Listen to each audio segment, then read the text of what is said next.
기도 한번 하겠습니다. 사랑이 많으신 하나님, 감사와 영광을 올려드립니다. 아버지, 어려운 환경 가운데에 아버지 그럼에도 불구하고 하나님을 예배케 하시니 감사와 영광을 올려드립니다. 이 시간 하나님, 우리가 주님의 말씀을 표대 삼아 나아가는 인생들 되기를 원합니다. 하나님의 말씀으로 방향을 정하게 하여 주시옵시고, 아버지, 이 땅 가운데에 오직 예수의 신앙이 공격받고 있는 지금 이 시대에 우리가 아버지 붙잡아야 할 예수 그리스도 이름 붙잡으며 나아가는 예배자 될 수 있도록 하나님 역사하여 주시옵소서. 감사와 영광을 올려드리며 거룩하신 예수님의 이름으로 함께 기도했습니다. 아멘.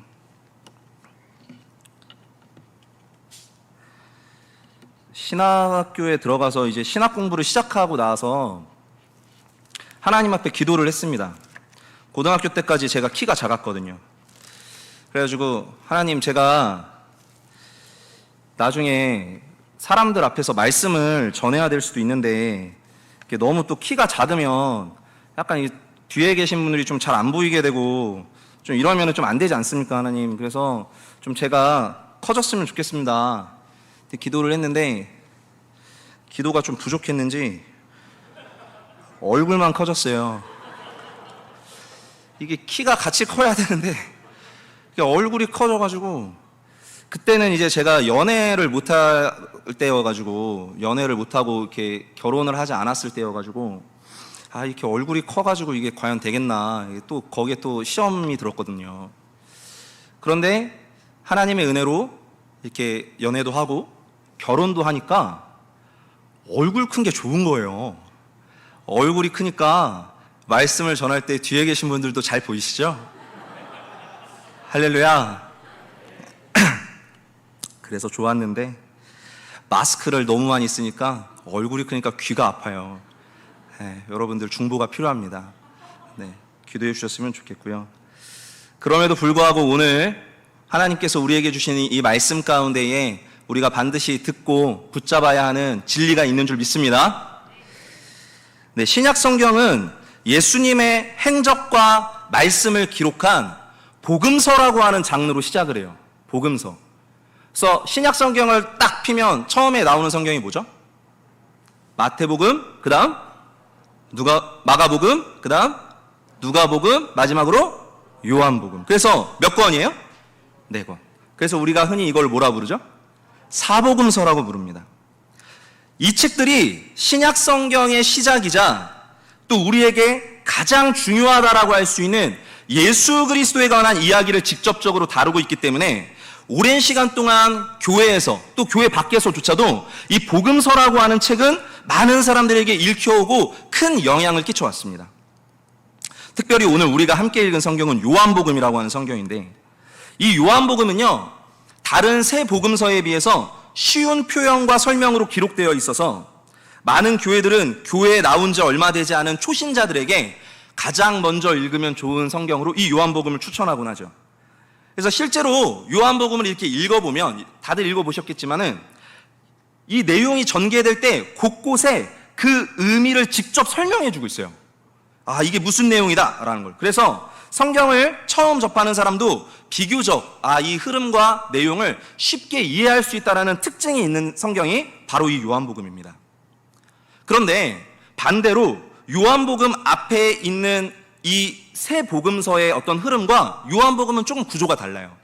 그래서 구조가 다르고 요한복음만의 독특하고 독립된 구조로서 진행이 되다 보니까 이거를 그냥 읽을 때는 모르는데 전체 성경의 맥락에서 앞에 복음서의 내용과 비교해 가면서 이걸 깊이 한번 파고 들어가 보면 사실 가장 난해하고 어려운 복음서가 바로 이 요한복음이라고 하는 성경이에요. 그래서 제가 신학교에서 공부를 할 때 이 요한복음이라고 하는 수업을 들었었는데, 그때 교수님께서 이런 얘기를 했었던 것이 기억이 납니다. 요한복음은 어린이 복음서이다. 그러나 동시에 수수께끼 복음서이다. 이런 표현을 하시더라고요. 그래서 그렇구나. 어린이 복음서면서도 수수께끼 복음서라고 하는 그것이 이 요한복음이구나 라고 생각을 하게 되었습니다. 아무튼 이 요한복음은 여러 교회에서 제일 먼저 읽는 성경이기 때문에 아무래도 정말 가장 많은 그리스도인들에게 영향을 준 성경이면서 동시에 그 구조적인 독립성으로 인해서 신학자들은 이것을 제4복음서다라고 해서 앞에 마태복음, 마가복음, 누가복음 이 세 가지는 공통된 관점으로 기록된 복음서라 해서 공관복음이라고 부르거든요. 이것과 구별해서 제4복음서다라고 구분을 하고 있습니다. 그래서 뭐가 그렇게 차이가 있느냐? 우리가 흔히 예수님의 공생의 사역 기간이 어느 정도 기간이 됐느냐라고 물어보면 3년 반 정도라고 이야기를 하죠. 바로 그렇게 얘기하고 있는 근거가 요한복음 때문이에요. 요한복음은 3년여의 예수님의 공생애를 기록하고 있습니다. 그리고 이상하게 예수님의 사역을 예루살렘을 중심으로 그려가고 있어요. 근데 공관복음에서는 내용상 보면 한 1년여 정도가 기록되어 있는 것처럼 그렇게 드러나 있어요. 겉으로는. 그리고 갈릴리를 주로 무대로 사용하고 있죠. 또 요한복음에서는 어떤 사람과 예수님과 만나서 대화하는 그 대화를 통해서 영생에 대해서 설명하고 있다면 공관복음에서는 비유를 통한 하나님의 나라를 설명하고 있습니다. 또 요한복음은 처음부터 끝까지 명확하게 예수님의 신성과 영광에 초점이 거기에 맞춰져 있다면 공관복음은 상대적으로 역사적인 예수의 활동이 어떠했는가를 순차적으로 그려내고 있죠. 자, 그렇다면 똑같은 하나님의 말씀이고 같은 복음서, 다 예수님에 대한 이야기를 기록한 성경인데 왜 이런 차이가 있는 것이냐, 이것이 궁금할 수 있잖아요. 할렐루야. 저는 굉장히 궁금했거든요. 왜 이런 차이가 있는가? 그것은 이 요한복음이라고 하는 이 책이 처음부터 끝까지 기록된 의도를 명확하게 하기 위한 목적을 가지고 진행되기 때문입니다. 다시 말해 요한복음은 명확한 목적을 가지고 기록한 책이기 때문에 대부분의 내용이 그 목적을 정확히 드러내기 위한 방향성에 초점을 맞추고 있기 때문이에요. 그래서 요한복음은 예수님이 보여주신 기적, 이런 기적적인 사건들을 단순히 기적 자체로 여기지 않습니다. 그것을 뭐라고 표현하는가 하니 표적, 또 우리가 보고 있는 세번역 성경에는 뭐라고 이야기하냐면 표징이라고 이야기합니다. 영어로는 사인이 되겠죠. 그것은 요한복음에서 예수님께서 보여주신 기적은 그 자체가 중요한 사건이라기보다는, 물론 그것도 중요하지만 그것이 더 중요한 사건이 아니라 그 기적들이, 그 사건들이 가리키고 있는 방향성이 있다는 거예요. 무언가를 가리키고 있다는 거죠. 그래서 그 방향성의 의미가 있고 그것이 곧 요한복음이 전하는 진리를 드러낸다라고 하는 것입니다. 역시 수수께끼의 복음이죠. 과연 그 방향성. 그래서 예수님의 기적을 경험한 사람들은 그것을 단순히 희귀하고 놀라운 사건으로 여기고 끝나는 것이 아니라 그 표징을 통하여, 그 표적을 통하여 믿음을 갖게 되거나 예수님을 향한 그 믿음을 고백하게 됩니다. 오늘 우리가 함께 읽은 본문 말씀 2장 11절에도 이렇게 기록되어 있는데요. 우리 함께 2장 11절 말씀 읽어보도록 하겠습니다. 시작.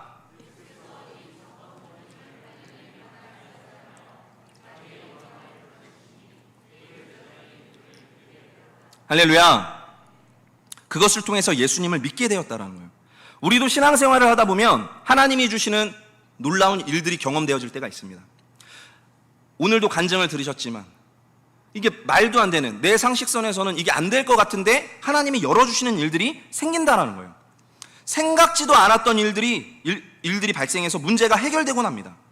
중요한 것은 우리가 많은 사람들이 그런 거를 경험하지만 그럴 때마다 그냥 그랬구나 이렇게 넘어갈 것이 아니라 그것을 통해서 우리가 예수님을 믿는 그 믿음이 굳건해지고 나아가 그 믿음이 성장할 수 있도록 해야 된다는 것이죠. 우리가 삶을 나누고 간증을 하는 것은 그래서 중요한 일입니다. 자, 그렇다면 결론적으로 이 요한복음이 기록된 목적, 예수님의 기적들이 가리키고 있는 그 방향성, 그 끝에 그 본질은 무엇이냐? 요한복음은 어린이 복음서라고 그랬잖아요. 그래서 너무 친절해요. 이 친절한 요한복음은 그것을 직접적으로 기록해서 설명하고 있습니다. 다름이 아닌 요한복음 20장 30절에서 31절 말씀입니다. 성경 찾아보면 우리가 갖고 있는 이 성경의 이 소제목이 그냥 이것을 기록한 목적이라고 되어 있어요. 이 책을 쓴 목적. 너무 친절하죠. 우리 한번 읽어보도록 할까요? 요한복음 20장 30절에서 31절 말씀 함께 읽도록 하겠습니다. 시작.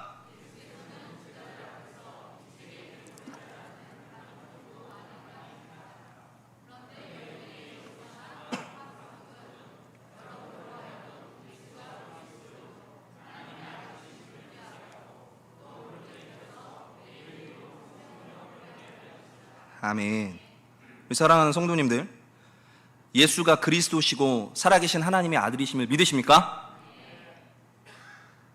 여러분이 그 이름을 믿는다면 그것과 동시에 그가 주시는 영원한 생명이 우리 가운데 있다는 것도 믿으셔야 돼요. 예수 그리스도 이름이 우리에게 주시는 영원한 생명, 그것이 우리에게 있다. 이것을 믿으면 더 이상 사실 설교를 할 필요가 없는 거예요. 그거면 그냥 끝나는 겁니다. 그래서 여기서 딱 끝내면 너무 좋겠지만, 하지만 또 더욱 구체적으로, 그러면 우리가 예수님을 믿는데 그분의 어떠하심을 어떻게 믿어야 하느냐, 이것이 중요하겠죠. 그래서 저는 간략하게 오늘 본문의 말씀을 근거로 우리가 믿는 예수님이 누구신지, 요한복음에서 기록하고 있는 이 예수님이 누구인지 이것에 대해서 조금 더 나누어 보려고 합니다. 본문의 시작은 우리가 너무나도 잘 아는 이야기죠. 두 가지 이야기가 연속해서 등장을 하고 있는데, 먼저는 가나의 혼인잔치에서 물을 포도주로 변화시킨 이야기가 기록되어 있습니다. 이거를 교회 다니면서 아마 몇 년 다녀보셨으면 이 얘기 처음 들어보시는 분은 없을 거예요. 또 교회 학교를 다니신 분들은 이런 찬양이 기억날 겁니다. 예수님이 말씀하시니 물이 변하여, 그렇죠, 바로. 감사합니다. 아무도 안 해주면 어떡할까 긴장했는데. 네, 그렇게 우리가 잘 알고 있는 이 찬양, 교회 학교에서 신나게 불렀던 그런 찬양인데, 이어서 나오는 사건은 예수님께서 성전에서 장사하는 사람들을 내쫓는 사건, 그래서 일명 성전 정화 사건 또는 성전 청결 사건 등으로 부르고 있는데, 근데 이제 이렇게 우리가 요한복음을 읽어보면 아마 몇몇 분들은 이상한데? 특이한데? 라고 하는 분들이 계실지 모르겠어요. 왜냐하면 제가 하나 퀴즈를 한번 드려볼게요. 예수님의 공생의 사역 기간 중에서 예수님께서 일으킨 첫 번째 기적은 무엇일까요? 첫 번째 기적은 가나의 혼인잔치에서 물을 포도주로 변화시킨 사건, 본문에 기록되어 있어요. 자, 그렇다면 두 번째 질문, 예수님의 성전 정화 사건은 예수님의 공생의 사역 기간 중에 언제쯤 일어난 사건인가요? 헷갈리신가요? 우리가 익숙하게 기억하고 있는 기억으로는 예수님께서 예루살렘으로 가십니다. 그리고 종려주일날 나귀 새끼를 타고 입성을 하시죠. 사람들이 호산나 호산나 찬양을 합니다. 그 이후에 예수님이 성전에서 장사하는 사람들을 내쫓으시죠. 내 집은 기도하는 집이라 일컬음을 받으리라 하였거늘 너희가 강도의 소굴을 만드는도다 하시면서, 그리고 나서 최후의 만찬이 있고 예수님이 붙잡혀서 십자가 사건이 진행되는 것이 우리가 익숙하게 기억하고 있는 성경의 사건 진행 순서입니다. 맞죠? 근데 이것이 공관복음의 구조라는 거예요. 공관복음에서는 그렇게 기록을 하고 있다라는 것이죠. 근데 요한복음은 2장 11절에서 이것이 첫 표징이다 라고 말하면서 갈릴리 가나에서 예수님이 물을 포도주로 변화시킨 사건을 기록하고 있습니다. 그런데 그 직후에 바로 예수님이 성전을 정화하신 사건을 기록하고 있다는 것이죠. 그렇다면 우리는 여기서 궁금함에 빠지게 됩니다. 대체 예수님은 성전 정화를 언제 하신 거야? 라는 질문을 하게 되죠. 그래서 일각에서는 뭘 그걸 그렇게 복잡하게 생각하나, 2번 하신 거지 라고 생각할 수도 있어요. 사역 초반부에 한 번 하시고 그 이후에 가니까 또 장사를 하고 있는데 한 번 더 엎어, 이렇게 한 거야 라고 말할 수도 있을 것 같습니다. 그래서 실제로 진짜 이렇게 생각하시는 분들도 많이 계세요. 그런데 저는 개인적으로 당시의 상황을 잘 알고 배경을 이해한다면 이거는 조금 말이 안 되는 것 같아요. 2번 했다라는 건 말이 조금 안 되는 것 같습니다. 당시 유대 종교의 기득권자들이 있었죠. 대제사장들과 레위인들과 서기관들과 하는 여러 기득권자들이 있었어요. 근데 이 사람들이 예수를 죽여야겠다 라고 처음 생각했었던 사건이 있습니다. 예수님께서 중풍병자를 치료하실 때 그냥 네 병이 나아라 이게 치료하신 게 아니라 뭐라고 말씀하시냐면 네 죄사함을 받으라 라고 이야기하시거든요. 그러니까 사람들이 어떻게 하나님 외에 죄를 사할 수 있는 자가 있단 말인가, 이건 신성모독이다, 그래가지고 예수를 죽여야겠다 라는 마음을 처음 갖게 돼요. 근데 그거를 갖고 있는데 예수님이 대중적인 인기가 너무 많다 보니까 이것을 실행에 옮기는데 상당히 부담감을 느끼거든요. 그러다가 이거 도저히 안 되겠다, 예수 죽여야겠다 라고 했던 사건이 뭐냐면 바로 성전 정화 사건이에요. 이것은 당시 종교 기득권자들에게 경제적 이권이 맞물려 있는 그것에 타격을 준 사건이기 때문이죠. 당시에는 하나님께 예배를 드리기 위해서는 반드시 예루살렘 성전으로 오게 되어 있었습니다. 어디에 사는지는 중요하지 않아요. 절기가 돼서 하나님께 예배를 드리려면 무조건 예루살렘 성전으로 와야 돼요. 이거를 단일 성소 규정이라고 이야기합니다. 근데 또 하나가 중요한 규정이 있는데 뭐냐면 하나님께 드릴 예물에는 흠이 없어야 돼요. 반드시 흠이 없어야 됩니다. 그런데 뭐 예루살렘 성전 근처에 사는 사람들은 어떻게 될지 모르겠지만 멀리 지방에서 올라오는 사람들은 자기가 애지중지 키웠었던 어린 양, 뭐 아니면 갖가지 짐승들을 제물로 바치려고 갖고 오는 그 과정에 흠이 없을 수가 있겠습니까? 뭐 어떻게 해서 좋게 이렇게 잘 데려와서 흠이 없다 하더라도 이거를 성전 입구에서 통과시켜 주질 않아요. 왜냐하면 사실 이 예루살렘 성전에서 제물을 팔고 있거든요. 근데 이게 모두 뒷돈 거래로 종교 지도자들이 사람을 심어놓고 독과점 형태로 운영하고 있는 그런 구조였다라는 거예요. 그래서 자신들이 지정한 사람들만 거기서 이 물건을 팔고 있는데 그 제물에는 다 이렇게 사인이 들어가 있어요.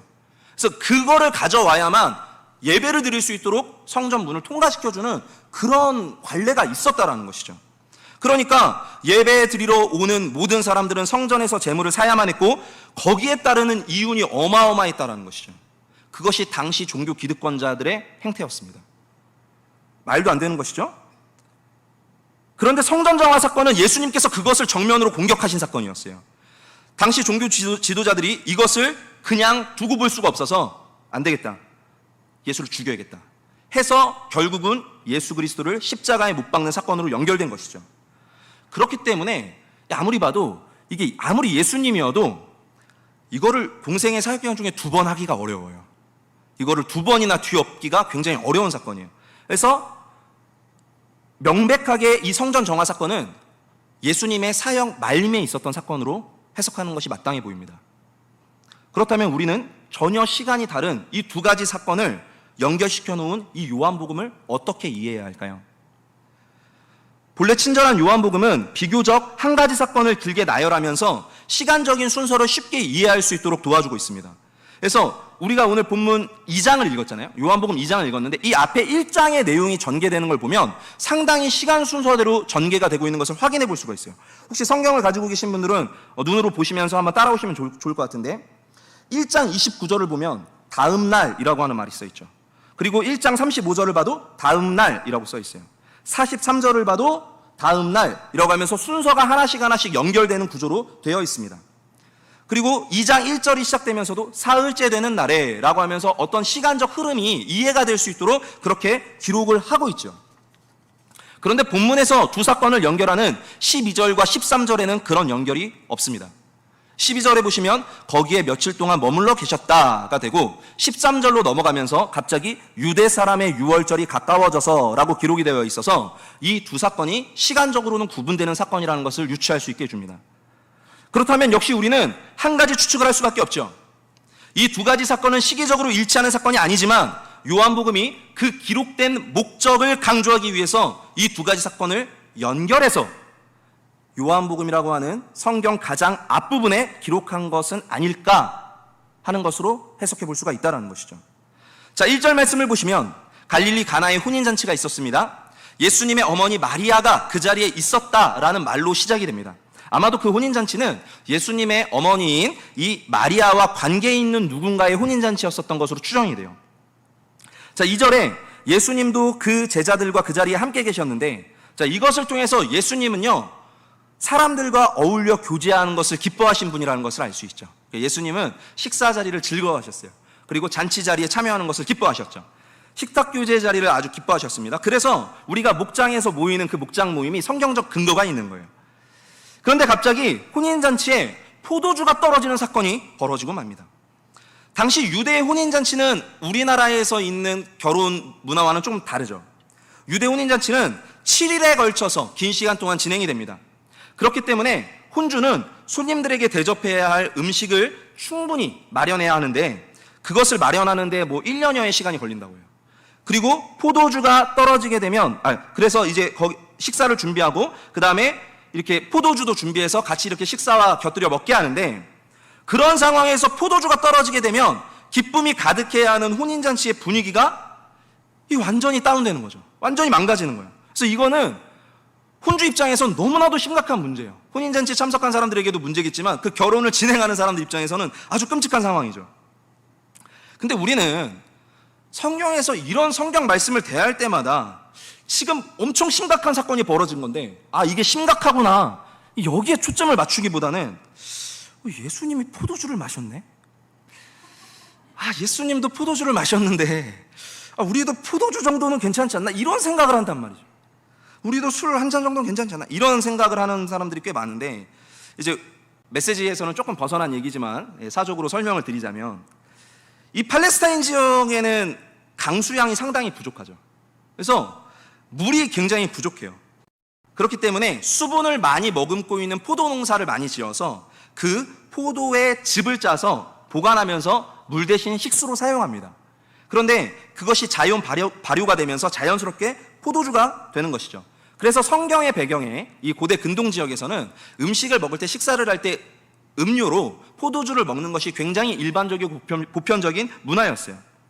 근데 반대로 우리나라는 지난 역사 가운데 이제 한이 많은 나라다 보니까 초창기 선교사님들이 복음을 전하는 과정에서 깜짝 놀랐다는 거 아니겠어요? 너무나도 좋은 분이고 너무나도 선한 분인데 술만 먹으면 이게 사람이 바뀌는 거예요.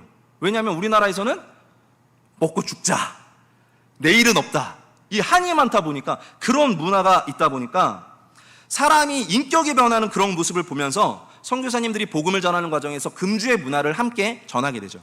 그래서 그 금주의 문화가 오늘날 한국교회에 뿌리 깊게 파고들게 되었습니다. 그래서 적어도 대한민국에서 그리스도인이라고 하시면 다른 나라로 이민 가실 것이 아니라면 대한민국 기독교인들은 금주하셔야 됩니다. 할렐루야. 금주하시기 바랍니다. 몇몇 청년들이 마음이 찔리실 수도 있다고 생각이 드는데 금주해야 됩니다. 자, 다시 말씀으로 돌아가서 혼인잔치에 포도주가 떨어진 문제는 이제 이 어머니 마리아에게 딱 그 귀에 들려오게 된 것이죠. 그래서 마리아에 의해서 예수님께 전달되는데, 예수님께서는 처음에는 아직 내 때가 이르지 않았다라고 거절하지만 결국 마리아가 일꾼들에게 예수님이 시키는 무슨 일이든지 순종하라 라고 이야기하니까 이제 그 사건에 직접적으로 예수님이 개입하시기 시작합니다. 자, 우리 6절 말씀 한번, 본문 6절 말씀 한번 띄워주실까요? 함께 읽어보도록 하겠습니다. 시작. 그런데 유대 사람의 정결 예법을 따라 거기에는 돌로 만든 돌 항아리 6이 놓여 있었는데 그것은 물 2-3동이들이 항아리였다. 거기에 뭐가 있었냐면 유대의 정결 예법에 따라 돌 항아리들이 놓여 있었다라는 거예요. 여기서 핵심은 유대의 정결 예법에 사용되는 돌 항아리였다라고 하는 이 문구가 핵심입니다. 자, 마가복음 7장 3절에서 4절 상반절을 보시면 한번 띄워줄까요? 제가 읽어드리겠습니다. 바리새파 사람과 모든 유대 사람은 장로들의 전통을 지켜 규례대로 손을 씻지 않고서는 음식을 먹지 않았으며 또 시장에서 돌아오면 몸을 정결하게 하지 않고서는 먹지 않았다. 당시 유대의 종교 지도자들은요, 율법주의에 빠져 있었어요. 그래서 기록된 말씀의 율법 이외에도 여러 가지 자신들이 조항들을 만들어서 그것을 지키곤 했습니다. 그 중 하나가 식사하기 전에 반드시 손을 씻어야 되는 문화였어요. 물론 밥 먹기 전에 손 씻으면 위생적으로 좋죠. 그러니까 당연히 그렇게 하는 건 좋은데 그것이 율법화가 된 것이 문제예요. 그렇게 되면 무슨 일이 발생하냐? 너 손 안 씻었어? 밥 먹는데 지금 손 안 씻어? 너 지옥 가. 이렇게 되는 것이죠. 어떻게 손을 안 씻고 밥을 먹을 수가 있어? 너 죄인이야. 이렇게 정죄하는 문화가 있었다라는 거예요. 그러니까 이제 식사하기 전에 사용하기 위해서 돌 항아리로 이렇게 물을 받는 그런 항아리가 있었다라는 것이죠.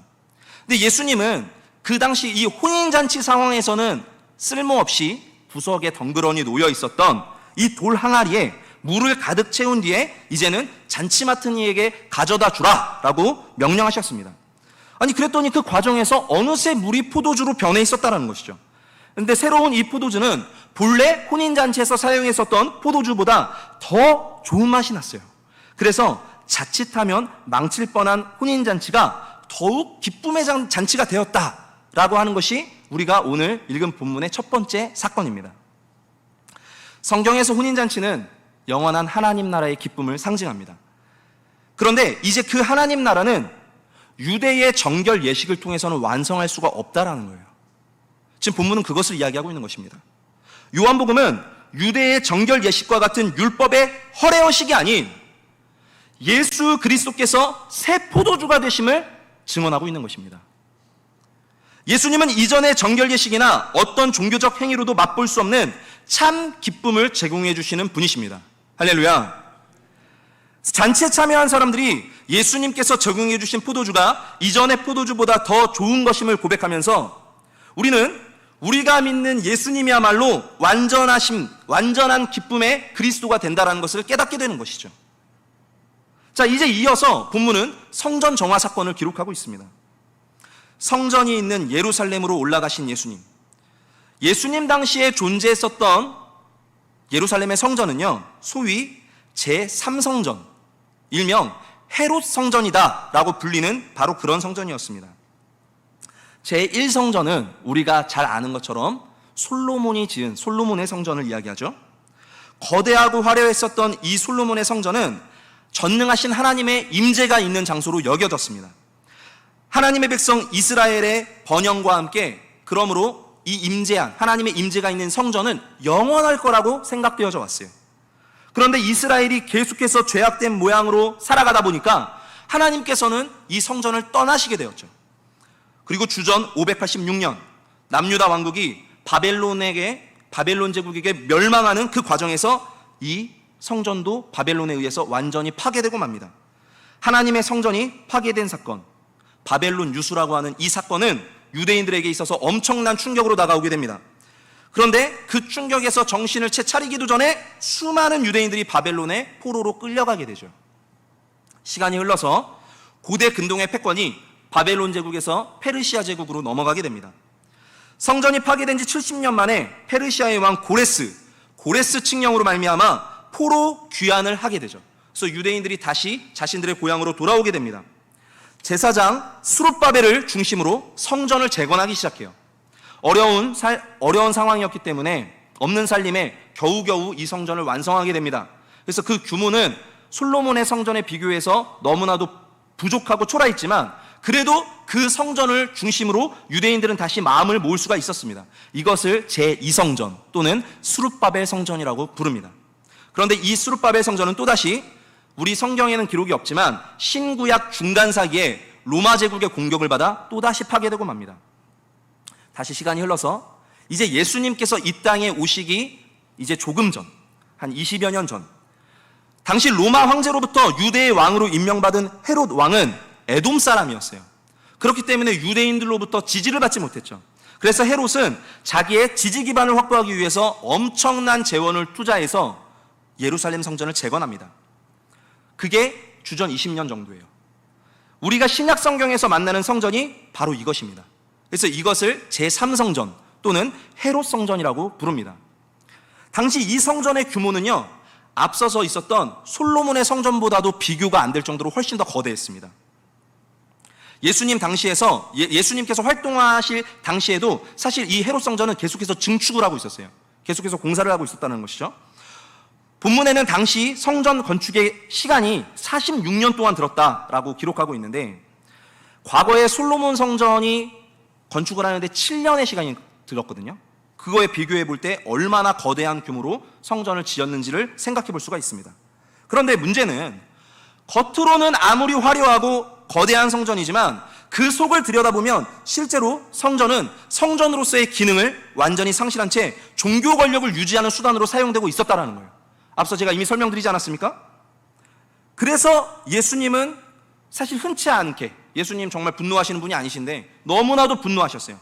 15절이 기록하고 있는 것처럼 제물로 사용되는 짐승들과 환전하는 사람들을 다 내쫓으시는 엄청난 사건을 일으키셨습니다. 그러자 18절에 유대 사람들이 예수님께 질문을 합니다. 당신이 이런 일을 하다니 무슨 표징을 우리에게 보여주겠소? 이것은 지금 예수님이 이런 일을 하는 이 행동이 무슨 권위이며 과연 그것이 정당한 것인지 증명해 보여라 라고 요청하는 것이었습니다. 그에 대하여 예수님은 19절에 이 성전을 허물어라. 그러면 내가 사흘 만에 다시 세우겠다. 아니, 예수님의 대답을 들은 사람들이 생각할 때는 이건 정말 말도 안 된다고 생각을 했어요.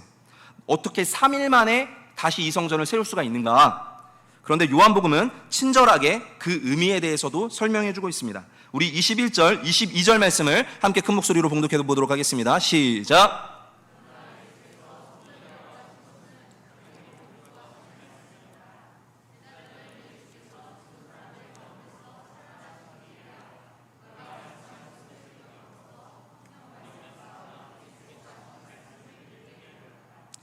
그 이전에는 단일 성소 규정이라는 것이 있었기 때문에 성전이 무너진 상태에서는 아무것도 할 수가 없었던 거예요. 그러니까 성전이 무너지면, 이 건물로서의 성전이 굉장히 중요했기 때문에 또다시 성전을 세웠던 것이죠. 무너지면 또 세우고 더 크게, 더 화려하게 지었던 것입니다.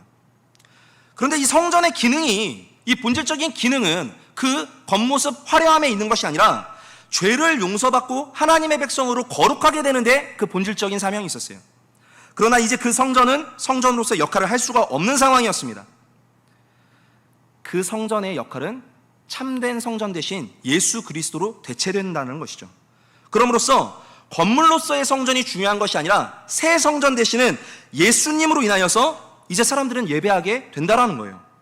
요한복음 14장 6절에서 다시금 이 사실을 명확하게 정의하고 있습니다. 우리 요한복음 14장 6절 말씀 함께 읽겠습니다. 예수께서 그에게 말씀하셨다. 나는 길이요 진리요 생명이다. 나를 거치지 않고서는 아무도 아버지께로 갈 사람이 없다. 아멘. 할렐루야. 이제 말씀을 마무리할 때가 된 것 같습니다. 우리 성도님들, 새 포도주가 되셔서 혼인잔치를 완전하게 하시는 우리 예수님, 그리고 새 성전이 되셔서 이제는 건물로서의 성전이 아니라 예수 그리스도로 말미암아 죄사함을 받고 하나님께로 나아가는 은혜가 있다. 이것이 요한복음이 가장 중요하게 생각해서 앞부분에 이야기하고 싶었던 바로 그 메시지라는 것이죠. 달리 이야기하면 우리가 예수님을 믿는다라는 것은요, 다른 그 무엇도 대체할 수 없다라는 것을 믿는 거예요. 그렇기 때문에 우리의 믿음은 다름 아닌 오직 예수의 믿음이 되어야 된다는 것이죠. 예수를 대신하려 하는 수많은 거짓들이 세상에 미혹하고 있고, 세상에서 사람들을 미혹하고 있고, 그런 환경 가운데 살아가고 있는 이때에 우리는 정말 바보같이 미련하리만치 예수의 이름을 붙잡아야 된다는 것입니다.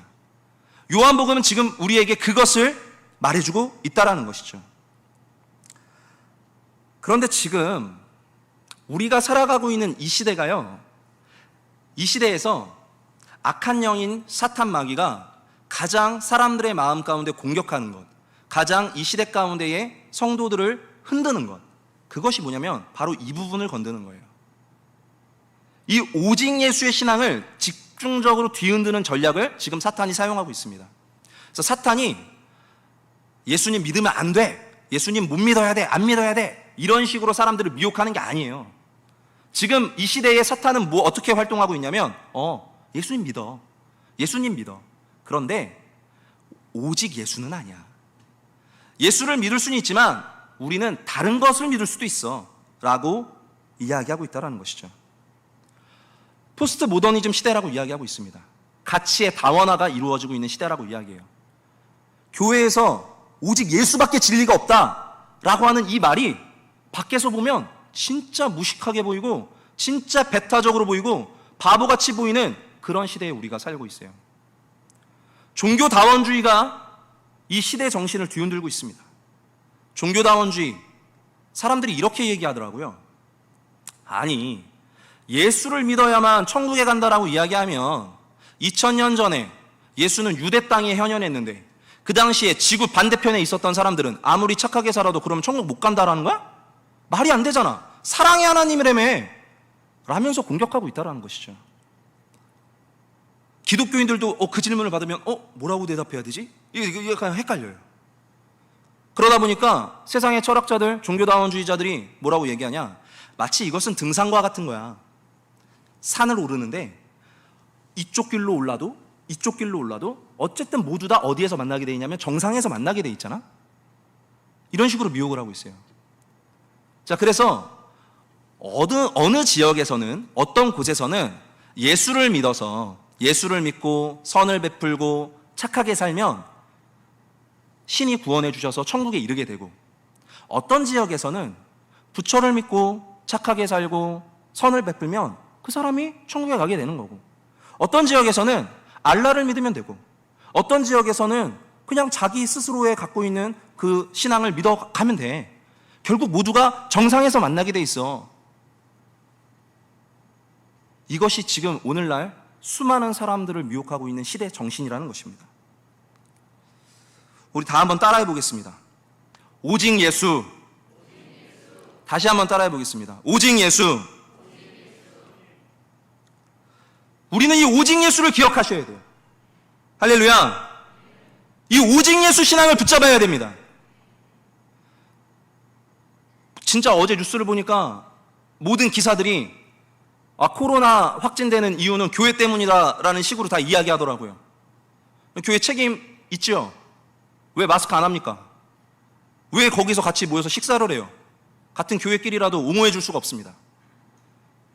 그런데 문제는 그 몇 개의 교회들에서 확진자들이 대거 발생한 걸 가지고 전체 교회의 책임으로 뒤집어 씌우고 있어요. 그러면서 너희들이 믿고 있는 그 신앙이 얼마나 미련해 보이는지 아니? 라고 지금 정죄하고 있는 그 분위기 가운데 우리가 있다라는 거예요. 이때에 우리가 오직 예수 신앙을 붙잡지 않으면 우리 역시도 흔들리지 않겠습니까?